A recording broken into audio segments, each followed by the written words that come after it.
복음과 하나님의 계획 2부 성경신학 무엇이 그 내용인가 8장 나는 처음이며 마지막이다. 먼저 예수 그리스도의 복음입니다. 이 복음인 것과 복음이 아닌 것을 구별할 필요가 있는데요.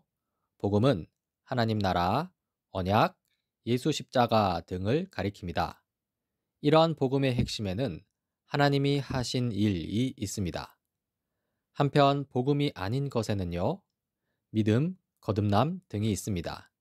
이 믿음, 거듭남은요, 내 안에 나타난 복음의 결과입니다. 복음 그 자체는 아니라는 것이죠. 이렇게 복음인 것과 복음이 아닌 것을 구별해야 하는 이유는요, 우리가 사람들에게 구원을 얻으라고 요청하면서 필요한 것 이상의 것을 요구하지 않을 수 있기 때문입니다. 가령, 복음에 더하여 믿음을 믿으라. 복음에 더하여 거듭남을 믿으라. 이런 지나친 요구에 따라 복음 이상의 것을 믿는 것은요, 이 자칫 자기의로 변질되기 쉽습니다. 이 복음을 믿는 것은 하나님을 섬기는 것으로 이어지지만요.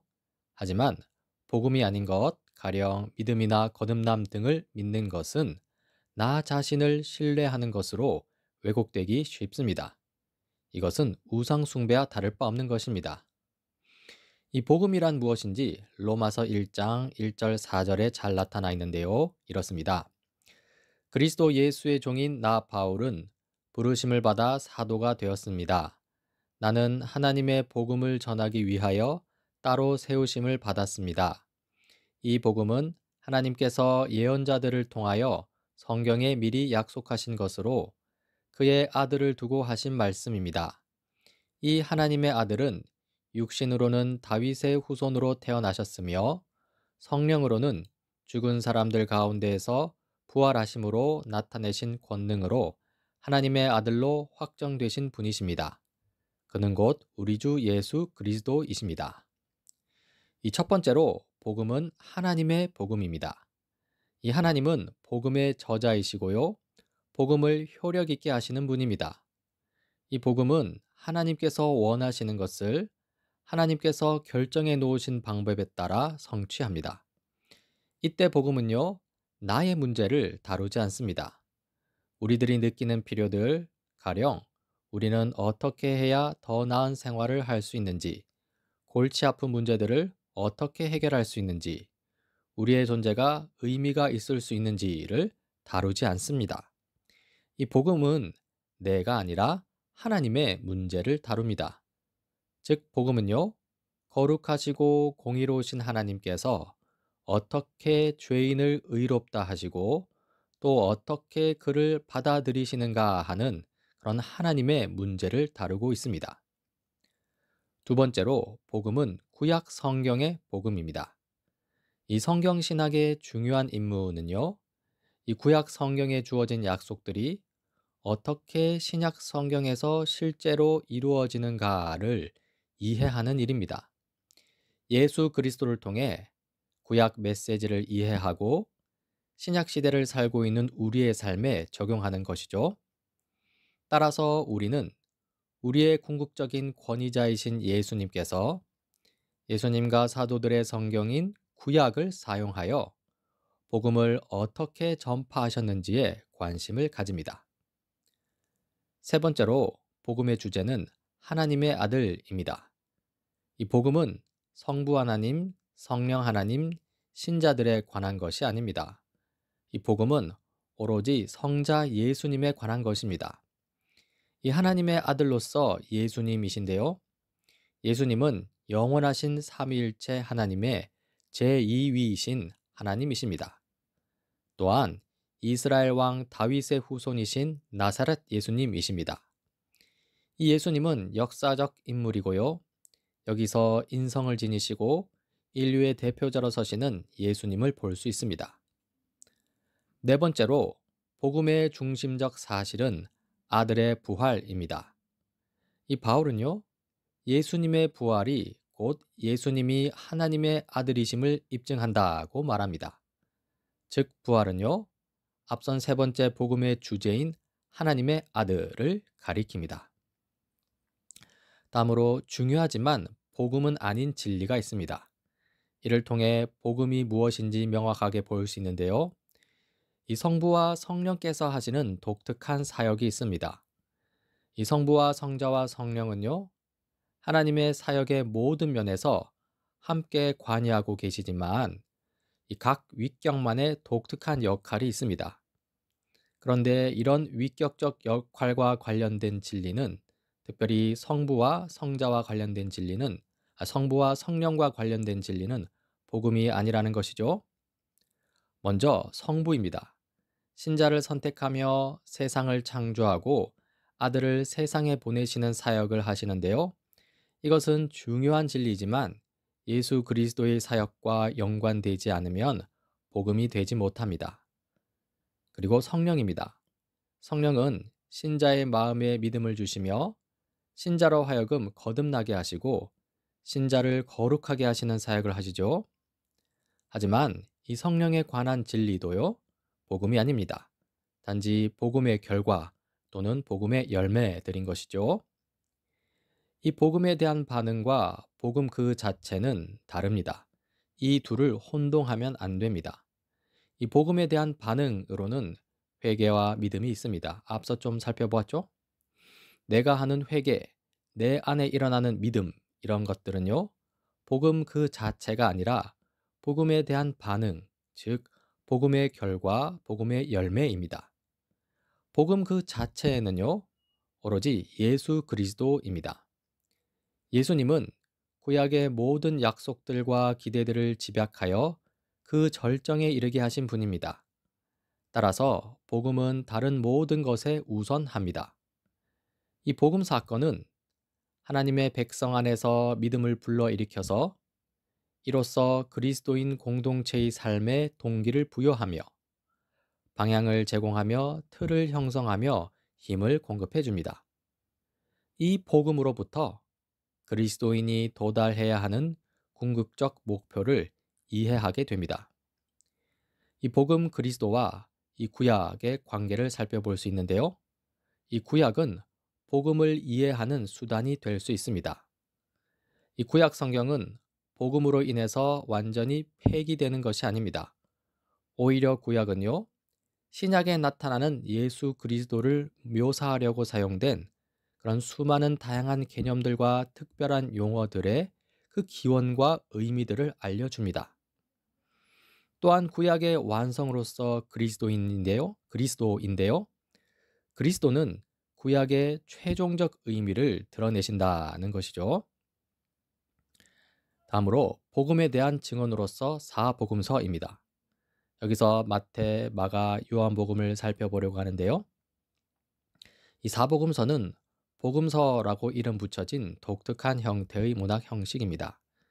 이 사복음서 저자들은요, 자신들의 복음 메시지와 구약의 메시지를 직접 연결시키고 있습니다.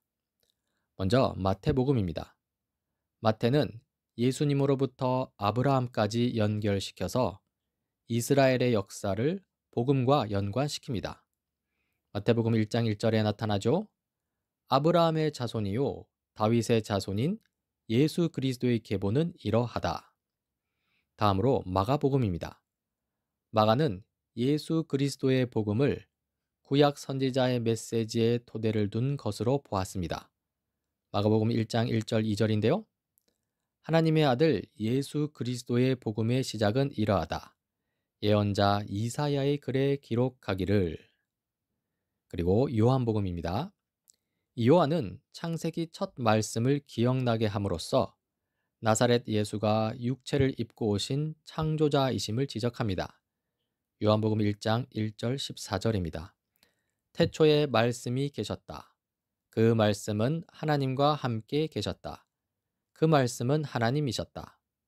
그 말씀은 육신이 되어 우리 가운데 사셨다.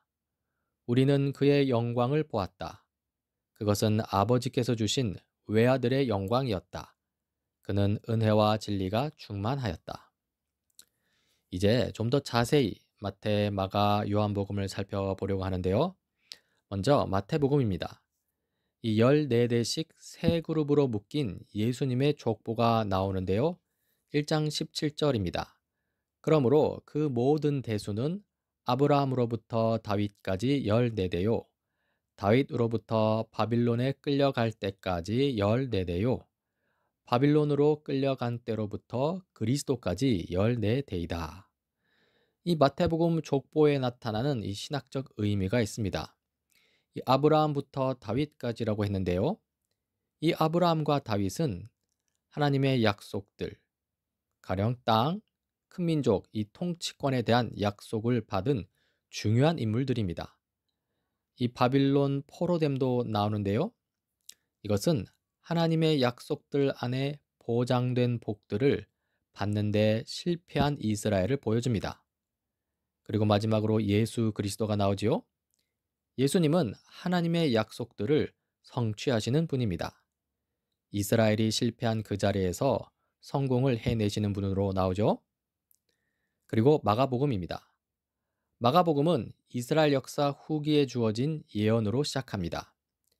예언자 이사야의 글에 기록하기를 보아라, 내가 내 심부름꾼을 너보다 앞서 보낸다.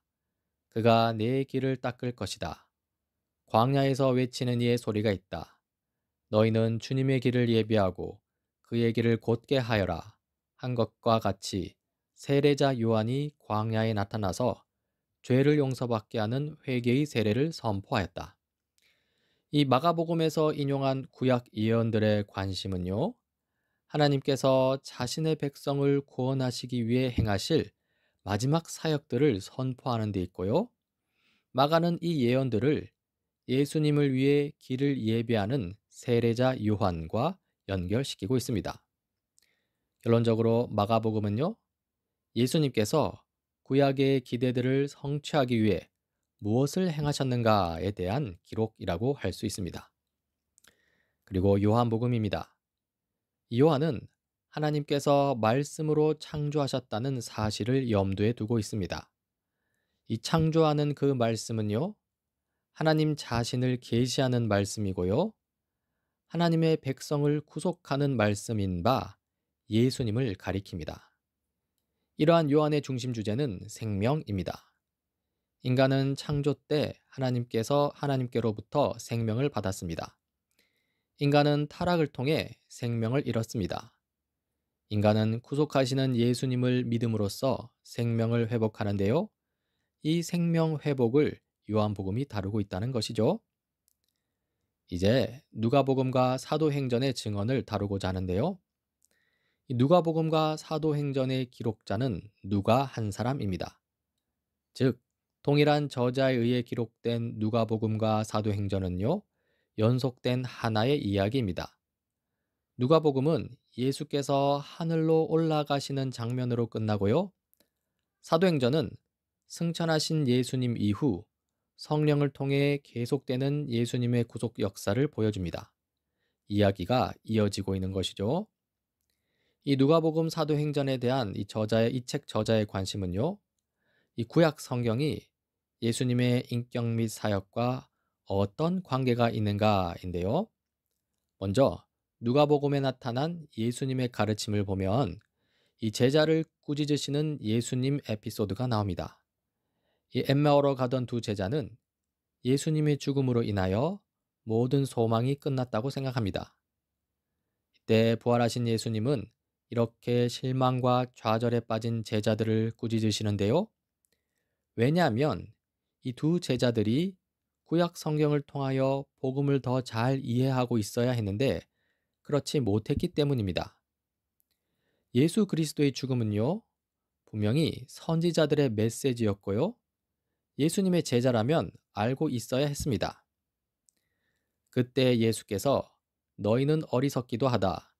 예언자들이 말한 모든 것을 그렇게도 믿기가 어려우냐. 그리스도는 영광을 차지하기 전에 그런 고난을 겪어야 하는 것이 아니냐 하고 이렇게 마땅히 알고 있어야 할 것을 모르는 것에 대해 꾸짖으시죠. 그리고 꾸짖으신 후에 예수님께서는 다시 제자들에게 구약 성경과 예수님 자신의 관계를 설명해 주셨습니다. 그리고 예수께서는 모세와 모든 예언자에서부터 시작하여 성경 전체에서 자기에 관하여 써놓은 일을 그들에게 설명하여 주셨다. 예수께서 그들에게 말씀하셨다. 내가 전에 너희와 함께 있을 때 너희에게 말하기를 모세의 율법과 예언서와 시편에 나를 두고 기록한 모든 일이 반드시 이루어져야 한다고 하였다. 그때 예수께서는 성경을 깨닫게 하시려고 그들의 마음을 열어 주셨다. 다음으로 사도행전에 나타난 사도들의 가르침을 보면요. 베드로, 바울 등 이 사도들이 설교한 복음 내용은 이 구약 성경의 성취를 다루고 있습니다. 이 누가에 따르면 사도들이 전한 복음은 구약 성경으로부터 전파된 것이며 구약 성경 없이는 전혀 설명할 수 없는 것입니다. 먼저 베드로의 설교입니다. 사도행전 2장에 나오는데요. 예수님과 구약과의 관계성이 잘 나타납니다. 이 일은 하나님께서 예언자 요엘을 시켜서 말씀하신 대로 된 것입니다. 16절 내용이죠. 다윗이 그를 가리켜 말하기를 또 다윗은 하늘에 올라가지 못하였으나 그는 이렇게 말하였다 하면서 시편을 인용합니다. 그리고 바울의 설교 사도행전 13장에서도 예수님과 구약과의 관계성이 잘 나타납니다. 하나님께서 예수를 일으키셔서 조상들의 후손인 우리에게 그 약속을 이루어 주셨습니다. 시편 둘째 편에 기록한 바 너는 내 아들이다. 오늘 내가 너를 낳았다 한 것과 같습니다. 이렇게 복음은 예수 그리스도를 가리키고요. 그 예수 그리스도는 알파와 오메가이신 하나님이십니다. 보아라, 내가 곧 가겠다.